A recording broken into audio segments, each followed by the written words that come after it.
It's interesting. I was a senior executive in a Fortune 50, and we had a very high performing team. Every one of my peers was excellent in what they did. And it wasn't one of these situations where if I handed something off to Tom or Jay or Ron or Aaron or whoever it might be, that I didn't think that they were going to do it. But ultimately, our boss didn't think that we were performing as well as a team as we could have. And he kept bringing up that the biggest issue that we had and why we weren't able to achieve even more was ego.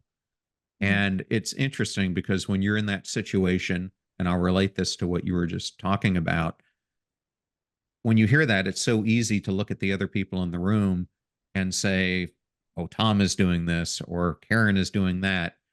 But it's so hard to look in the own mirror and understanding what your role is in it. And I think the same could be said, like you were bringing up, in any relationship where we're at. And I think a lot of this, as you've touched on, really goes back to our early relationships, which are particularly influenced by our primary caregivers.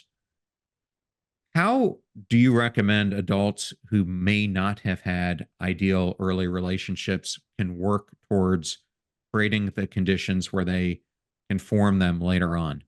John, what I often tell people to do is just take a walk down memory lane and just try to unpack how what your early years were like. Just because, I mean, not to blame anybody. I mean, anyway, I mean, we are parents. You are a parent, I'm a parent.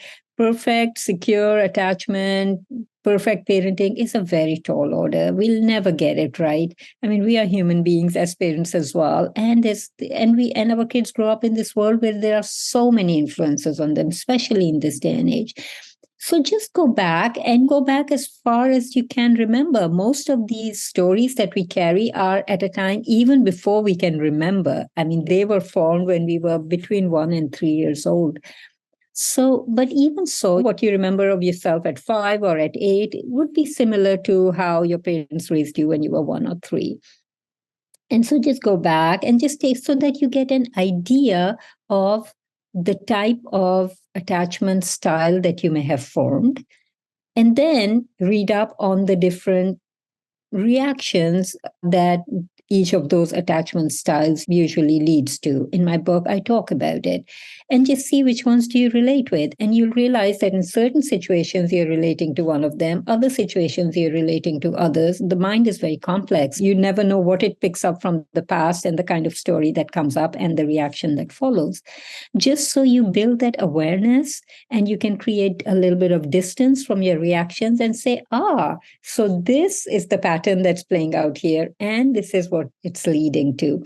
And so how can I grow here? It all begins with a desire to grow and to be a better version of ourselves, right? If you don't even have that desire, and I'm sure your listeners here and the readers of your book are people who are passionate about living a full life and saying, hey, this beautiful life that I've been given, how do I make the most of it? How do I wake up every morning feeling passion struck and making the most of this life? So that it begins from there. And then to say, okay, let me see what are the different patterns that are playing out here, just so you create that distance and say, okay, now what am I going to do about it?